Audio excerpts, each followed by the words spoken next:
o Will Bank faliu de vez e levou milhões de brasileiros ao prejuízo. E sim, apesar de ter a ver com a liquidação do Banco Master e o caso Daniel Borcaro, o motivo de fato da falência do Will Bank vem de muito antes. E é isso que você vai ver até o final desse vídeo. O Will Bank ele nasceu como uma fintech muito promissora. Uma proposta clara: bancarizar quem os bancos tradicionais ignoravam. Cresceu rápido, milhões de clientes, produto funcionando, marca forte, e aí veio a grande virada. O Will deixa de ser uma fintech independente e passa a ser controlado pelo Banco Master, pelo Grupo Master do Daniel Borcaro. É exatamente aqui que começa um erro estrutural.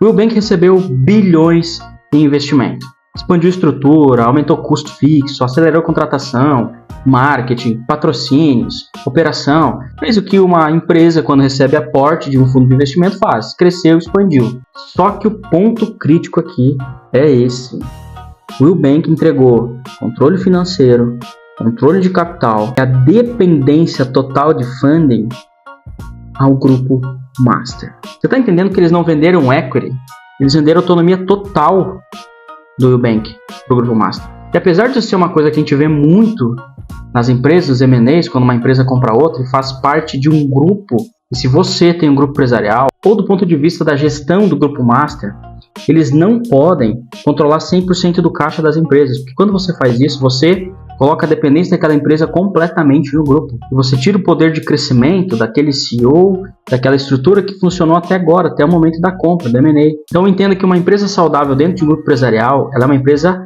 verticalizada, certo? Controle de fluxo de caixa próprio para fazer o que bem entender, um fundo independente, e isso consequentemente vai te trazer uma sobrevivência garantida. E nesse ponto, o Will Bank virou um ativo satélite do Banco Master. Mas enquanto isso, o que o público via?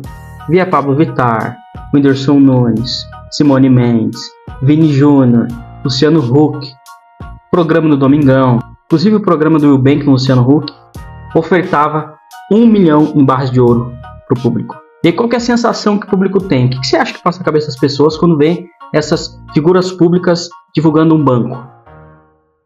Elas pensam, cara, isso aqui é grande, isso aqui é de verdade, isso aqui é palpável, né? Vou investir ali. Para você que acompanha o canal sabe que um bom marketing não sustenta uma estrutura operacional frágil. A gente já falou isso em diversos vídeos aqui nesse canal.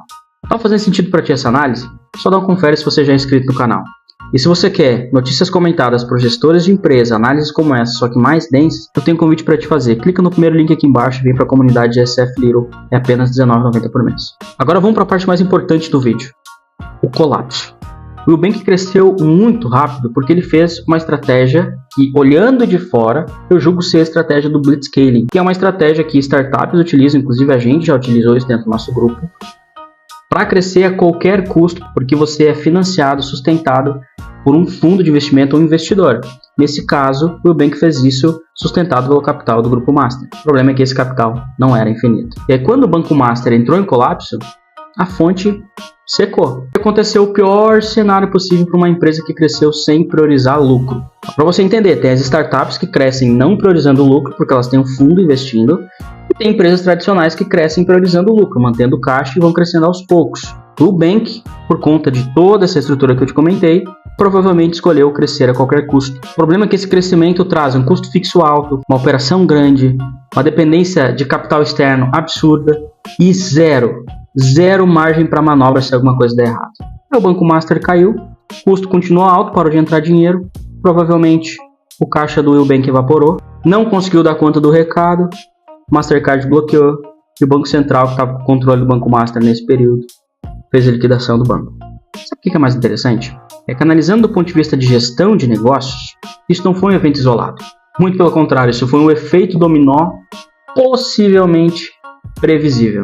Por mais que o Will Bank, uma empresa que estava indo bem, nunca iria imaginar que fosse ter uma liquidez no grupo no qual ela estava sendo acoplado, algumas coisas aqui eram previsíveis.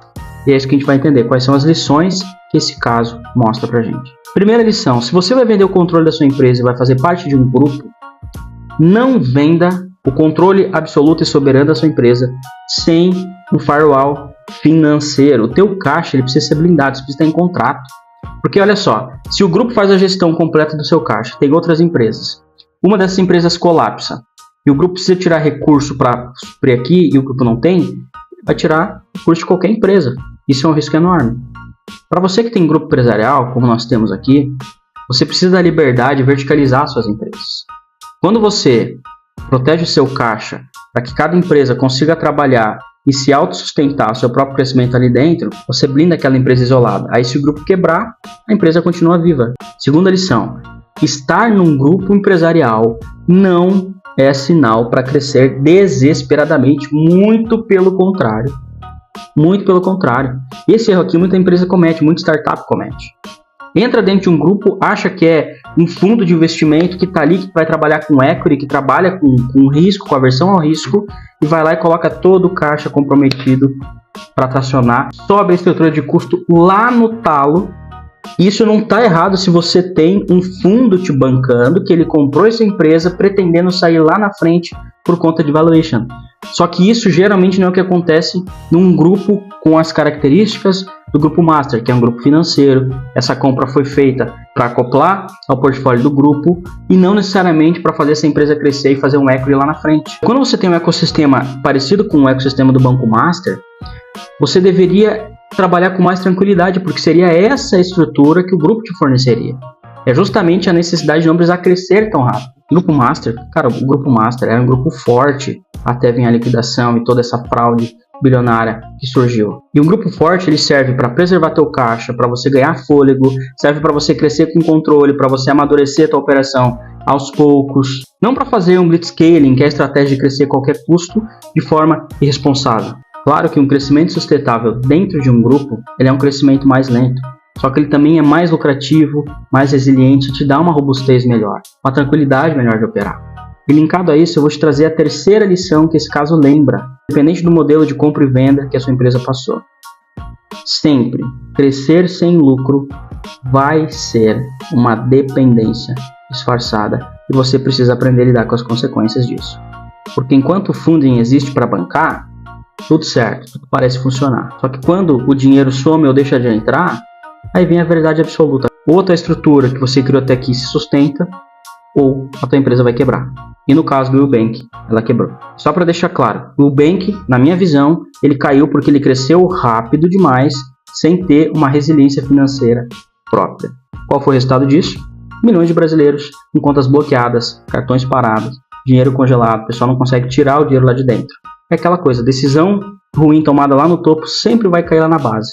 E nesse caso foram os clientes, os consumidores finais. Cara, se você está crescendo, pensando em investimento, M&A ou grupo empresarial, esse tipo de erro, ele pode custar caro para a tua empresa. E para você preparar a tua empresa para fazer um M&A, você precisa de uma estrutura operacional eficiente. E nisso eu consigo te ajudar. Se a tua empresa está travada, você quer aumentar o lucro da tua empresa ainda no primeiro semestre de 2026, clica aqui embaixo no link da nossa consultoria empresarial, vem falar com um consultor meu, uma call de 40 minutos, ele vai fazer um diagnóstico prévio, te dar um plano de ação, e se você gostar, você assina a consultoria empresarial com a gente vai pegar você pela mão, ajudar a estruturar seu negócio e preparar a sua empresa para um próximo passo. Até o próximo vídeo.